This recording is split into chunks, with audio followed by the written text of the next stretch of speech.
song probably more singing. They would sing the song probably more singing than talking, more singing than preaching. But those songs would get people ready. And those songs would educate people. Those songs would sing songs about Chief Pritchard and how bad he was and how we wasn't afraid of him. Those songs would sing songs about the conditions in the jails. Those songs would just let us know that we had to continue to struggle and continue to fight. And that looked like those children, those women, those men, everybody sung the songs. These songs gave us courage, education, and gave us understanding of the movement, understanding of the struggle, and even looked like it laid out morals out and principles out and everything. And that once you sing these songs and get into these songs, then by the time Martin or whoever, SNCC people or local people, Miss Hamer, whoever, by the time they get up and say what they had to say, it was a song to back them up that made them strong. And then people like Fannie Lou Hamer, not only did she make a good little talk, but then she break out, go tell it on the mountain, over the hills and everywhere, that freedom is coming. And Miss Hamer break out in her song, shit, you finished. You gonna demonstrate, you gonna fight, you gonna make a commitment, you gonna do whatever. And that so those songs played that kind of a role to our people. We know that the movement used singing. We know that. Oh, yeah. We don't have a question about that. But did those songs and that act of singing those songs, although it empowered you, do you feel that it had any impact on the people on the sidelines?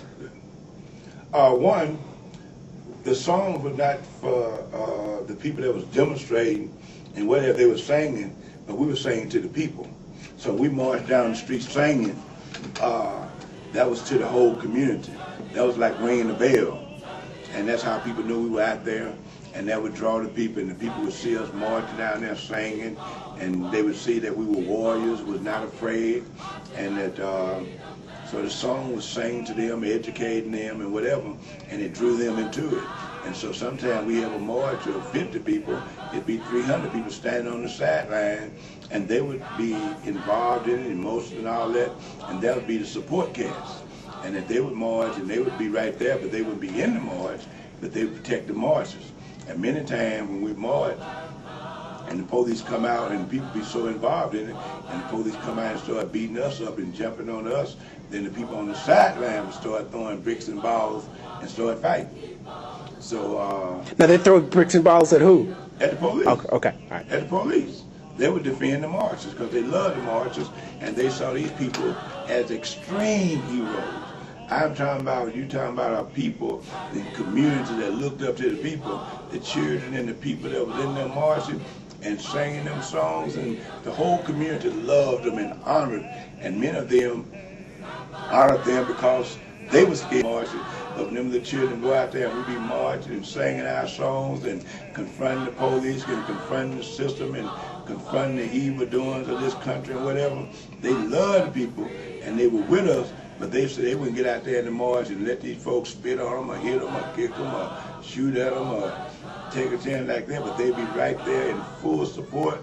And that when the enemy started fighting us, and that when the enemy started fighting us or beating us or putting down on us, they would start throwing bricks and balls and whatever.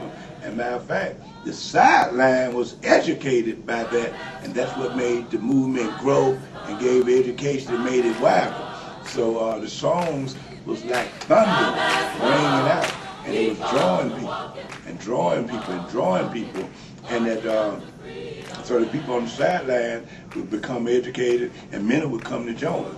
And many times the people who was on the sideline, they didn't see no speakers. All they saw was the marching, was the singing, and the heroic behavior of the people that was marching and using those songs to battle and fight. And that made heroes out of the people that was there doing the singing those songs. So all of us who participated in the singing did heroes act, and the people saw it, and that drew them in, educated them, and what have you. So I think the song was probably the most influential and wide and touching people than than any other aspect of. Okay.